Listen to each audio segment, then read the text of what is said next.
Bonjour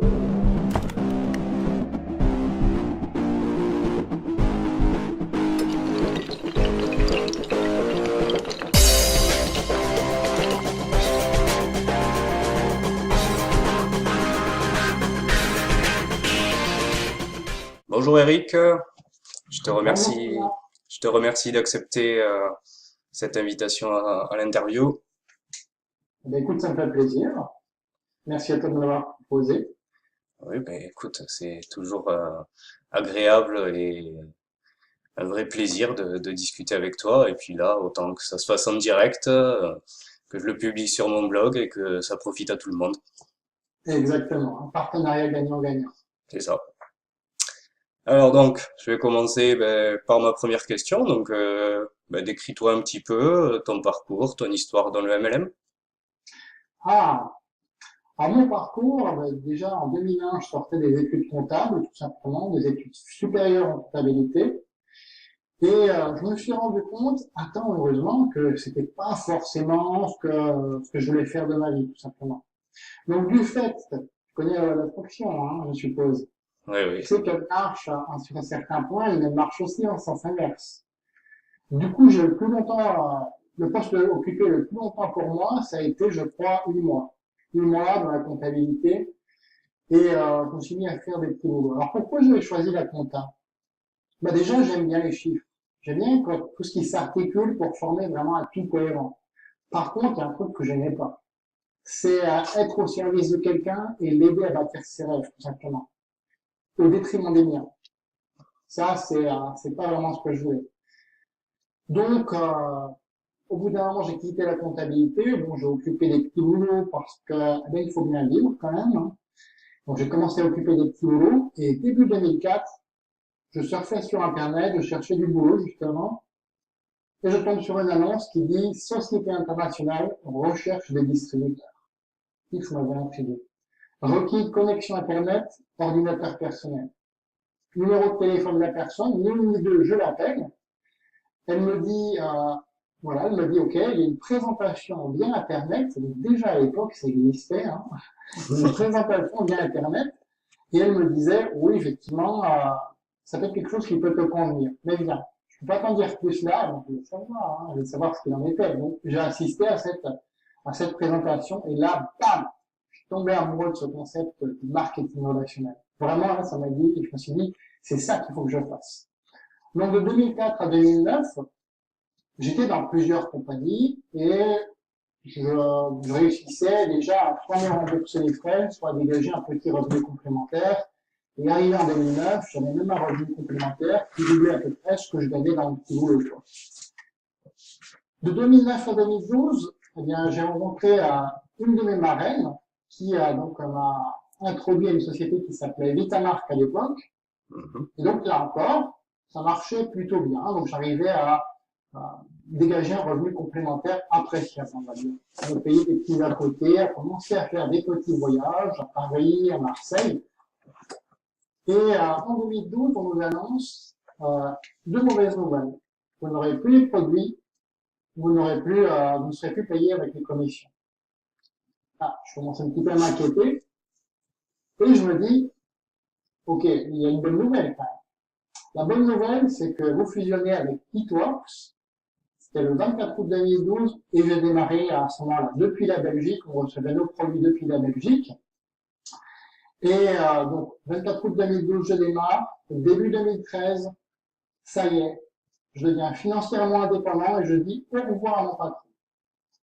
Donc, du coup, depuis, je voyage beaucoup, je rencontre des personnes inspirantes et mon grand but, c'est vraiment d'aider 100 personnes vraiment ultra motivées à réaliser ce que moi j'ai réalisé moi-même. Donc, le restant de ma vie, c'est de les aider à réaliser ce que j'ai réalisé moi-même et de pouvoir les aider à réaliser leurs objectifs surtout. Parce que des personnes, effectivement, l'objectif, c'est 1000, 2000 euros par mois. Certaines autres, c'est beaucoup plus. Certaines autres, c'est un peu moins. C'est très bien. C'est leur rêve. Et moi, je suis là pour les aider. Voilà, en quelque sorte, ma mission de vie, si tu veux. C'est un très bel objectif et vraiment de belles valeurs humaines qui, qui sont importantes dans le MLM, je pense. Et je pense que tu es Ouais, d'accord aussi. tout à fait. J'en viens à ma deuxième question. Quel a été l'élément déclencheur de ton succès? Alors vraiment, l'élément déclencheur, pour moi, ça va surprendre peut-être plein de monde ou pas, c'est la persévérance. La persévérance, c'est vraiment la clé principale, si tu veux. Tu peux démarrer dans quelque chose où tu ne connais rien, apprendre en cours de route, accumuler de l'expérience, des contacts, devenir une meilleure version de toi-même, c'est-à-dire te développer personnellement. Moi, il faut savoir que je suis un ancien timide à la base. À l'époque, j'osais pas rentrer dans un commerce où je demandais à l'heure à un passant, c'était une torture pour moi, tout simplement. Et là, vraiment, là, je me suis dit, OK, faut que tu fasses quelque chose. Donc petit à petit, j'ai persévéré, j'ai accumulé cette expérience, ces contacts, ils ne sont pas venus tout seuls, ça m'a demandé du temps, puisque, comme tu dois le savoir, dans le marketing relationnel, on nous dit, euh, commencez avec vos amis, votre famille, etc. Alors moi, j'étais déjà l'élève qui se met au fond de la classe, près du radiateur, pas le camp, quand même, que j'étais quand même d'assez bonne note, mais j'étais très timide, quoi. Voilà. Et donc, du coup, toutes ces barrières, j'ai pu les passer. Et ce qui m'a permis d'avoir du succès, c'est la persévérance. Surtout ça. Toujours avoir le but. La deuxième partie, c'est la persévérance. Ah, c'est sûr que en persévérant et comme tu le disais, on se construit au fil de nos expériences, malgré certains échecs, certaines erreurs. Le tout est de rester positif et persévérant, et on retire des leçons de ces échecs, de ces erreurs, et en étant persévérant, on continue à avancer et on va de l'avant, et petit à petit, on devient une nouvelle version de nous-mêmes, comme tu l'as très bien dit. Voilà. Et c'est les erreurs, justement, qui font que l'on devient une meilleure personne. C'est les erreurs. Je ne sais pas si tu as lu Robert Kiyosaki, mais je suis assez d'accord avec lui quand il dit la chose suivante, le système éducatif a tendance plutôt à punir ceux qui font des erreurs.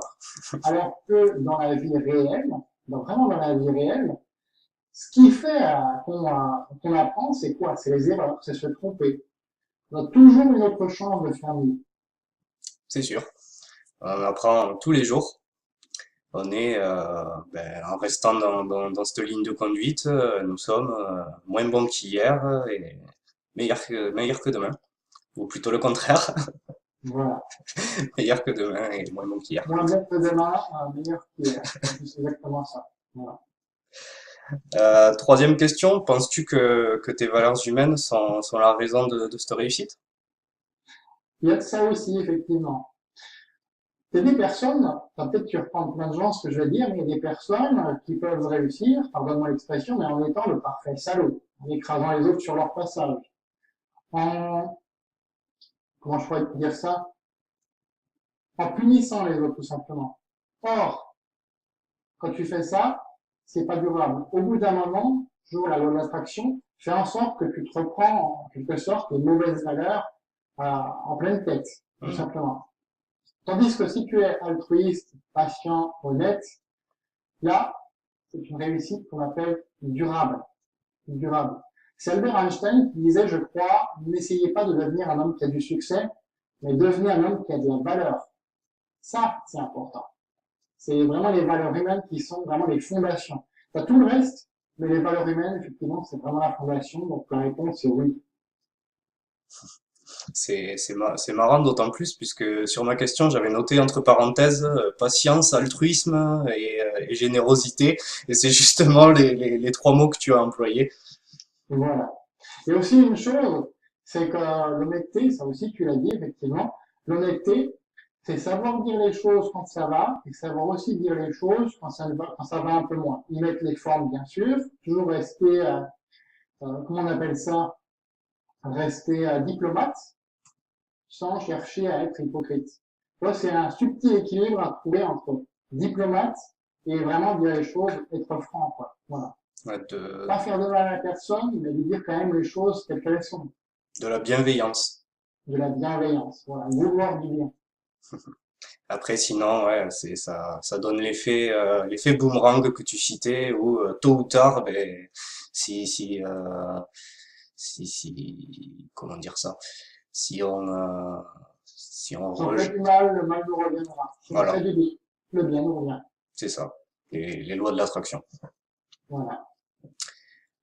Quatrième question, mais ça rejoint un peu tout ce qu'on dit depuis 10 minutes. Si tu avais un message à passer au niveau de l'éthique autour du MLM, qu'est-ce que tu dirais? Alors, je dirais une chose. Il est vital de faire rêver les gens, de les faire rêver grand, de les aider à voir grand.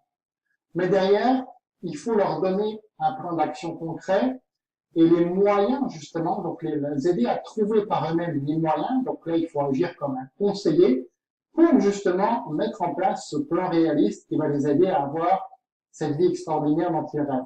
Voilà vraiment le message que j'ai envie de faire passer, quoi. Et pour ça, je vais peut-être un petit peu déborder sur un thème que j'aborde dans une de mes formations. Euh, il y a des éléments qui font qu'une compagnie de marketing relationnel est durable. Ces éléments, ben, il y en a déjà trois au niveau de la direction. Il faut que les gens de la direction, déjà, ou au moins emploient une personne ou sont eux-mêmes, ou ont été des distributeurs indépendants à succès. Ça, c'est vraiment, ça paraît évident, on dit comme ça, mais j'ai l'impression que quand il s'agit de faire prendre une décision, les gens se reposent beaucoup sur l'émotionnel. Or, l'émotionnel est vital, mais il doit être couplé quelque part avec quelque chose quand même de plus grand, de plus cartésien, je dirais que ça. Voilà. Donc, premier élément, euh, l'expérience dans le marketing relationnel, l'expérience réussie, parce que si la personne a fait 6 mois de marketing relationnel et n'a pas réussi, elle ne sera pas à même de diriger une entreprise de marketing relationnel, puisqu'elle ne connaîtra pas le fondement, c'est-à-dire les distributeurs. Deuxième élément, une expérience réussie dans la conduite et la gestion d'une entreprise, l'entreprise traditionnelle. Donc il faut soit qu'elle ait cette expérience, soit qu'elle l'emploie, qu'elle s'associe avec des personnes qui ont cette expérience. Et troisième élément, de l'expérience dans le domaine des produits ou des services que vend l'entreprise en question, ou que fait, dont on fait la promotion à l'entreprise en question, tout simplement. Voilà. Ok, Et aussi une dernière chose, si tu veux, pour rajouter ici, une dernière chose, c'est leur faire prendre conscience, pardon, que ça peut prendre du temps. Monter une entreprise, c'est dingue hein, quand même de dire ça, mais monter une entreprise, ça prend peut-être 5 ans avant que l'entreprise devienne rentable. C'est-à-dire que tu puisses au moins rentrer dans ton investissement initial. J'aime dans le marketing relationnel, l'investissement en argent est faible, mais ça ne veut pas dire que ça va prendre du temps, que ça peut prendre, parce que ça prend du temps. Le temps que la personne acquiert les compétences, le temps qu'elle explose. Il y a des personnes qui explosent en 6 mois, il y a des personnes qui explosent en 6 ans. Donc il faut leur laisser ce temps. Il faut que les personnes elles-mêmes soient indulgentes avec elles-mêmes, qu'elles continuent par ailleurs d'avoir leur emploi salarié, le temps, justement, que cet emploi, que le marketing relationnel puisse leur permettre de quitter leur emploi. C'est ce que j'ai fait. C'est ce que j'ai fait. Ok, ça a pris des années.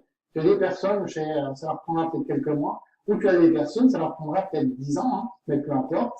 Il vaut mieux consacrer 10 ans de sa vie à travailler dur pour soi que 40 ans à bâtir les rêves d'un autre pour se retrouver après avec peut-être 40% de ce qu'on touchait à la retraite. Pour moi, c'est ça le credo. Enfin, il est là. j'aime bien le peut-être. Oui, et par rapport à ce rapport au temps, on a quand même, enfin, déjà nous en France, puisque nous sommes tous les deux français, le, le grand bonus d'avoir le statut VDI qui vraiment nous permet de se lancer vraiment sereinement, quoi. Il n'a pas de... Voilà, en fait, tu as le statut VDI pour les entreprises, effectivement, qui ont un siège social dans un pays qui a le statut VDI, en l'occurrence la France. Quoi. Même sans le statut VDI, tu as maintenant le statut auto-entrepreneur qui aussi. permet aux gens de prendre le tremplin petit à petit et dès qu'ils voient que ça leur soit, que fiscalement c'est plus avantageux pour eux, à ce moment-là, ils peuvent se lancer en entreprise classique. C'est une bonne façon aussi de tester l'activité du marketing relationnel et de se dire, OK, c'est pour moi, ou même, OK, ben, c'est pas pour moi, mais au moins j'ai testé, au moins j'ai appris, et au moins j'ai, toujours cité Robert Kiyosaki, j'ai une éducation financière basée sur le monde réel, ce qui est très très important. Voilà. Ok, ok. Et enfin, dernière question, et si tu as un message à passer vis-à-vis de ta propre activité, euh, voilà, par rapport à It Works, par rapport à ton actualité, ce que tu fais en ce moment, je te laisse la parole. Ben, je vais simplement dire la chose suivante. Je continue, je t'ai dit ma mission tout à l'heure, c'est vraiment d'aider ces 100 personnes. Et pour aider ces 100 personnes, tu sais que si tu veux aider 100 personnes, il faut que tu en touches minimum 1 million par effet de répercussion, on va dire. Mhm. Donc, ce que je fais, je continue à créer du contenu générique, toucher les personnes ayant pas fait de marketing relationnel et découvrant cette activité.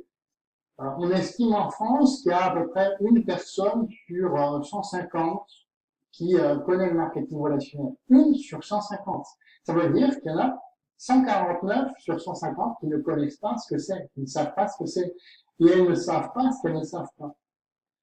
Et en les informant, en les accompagnant, afin d'éviter qu'elles ne se perdent dans la jungle et surtout éviter les arnaques pyramidales, parce que ça aussi, il y en a beaucoup. C'est des arnaques où il suffit de cliquer pour recevoir. Ouais. Je vais pas m'étendre là-dessus plus longtemps, mais voilà. Là, au moins, elles auront les infos nécessaires et les renseignements nécessaires pour ne pas se faire prendre à ce piège.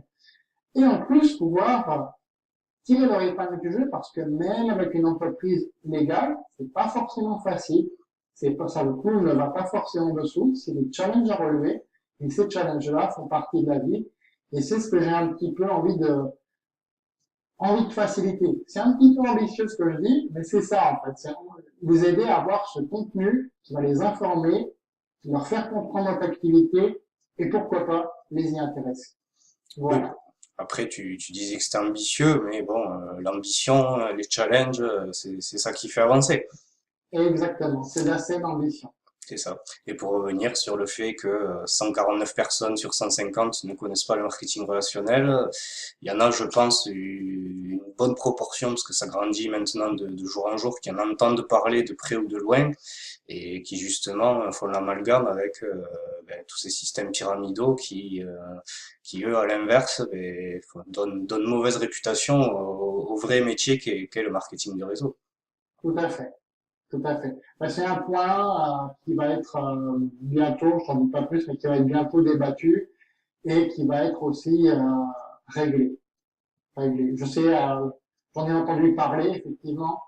Euh, je peux pas en dire plus pour le moment, mais je sais que de bonnes nouvelles nous attendent dans le futur à propos de ça. Et ça va nous permettre effectivement de donner ces lettres de noblesse au marketing relationnel, parce qu'il les mérite, hein, ces lettres. Ça, tu es d'accord avec moi dessus. Tout à fait, tout à fait, tout à fait. Eh bien, très bien, je te remercie pour d'avoir passé ce moment avec moi, d'avoir répondu à mes questions. Et puis, je te dis à très bientôt. C'est toujours un plaisir d'échanger avec toi. Merci beaucoup, Thomas.